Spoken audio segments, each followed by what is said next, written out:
Салам достор, эгерде отец дей турган болсок, атам болот, атса десек, атамдын атсу, атама атса, атамды се атсом, атам менен об атсе атам жөнүндө болот. Мисал үчүн, это мой отец, бул менин атам. Это машина отца, бул атамдын машинасы. Отца дей турган болсок, атамдын.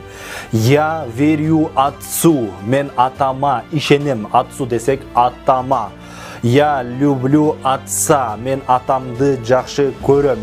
Я пришел с отцом, мен атам менен келдим. Я думаю об отце, мен атам жөнүндө ойлонуп жатам. Достор, ушул видео сабактардын бардыгы ушул 2 китеп боюнча болуп жатат.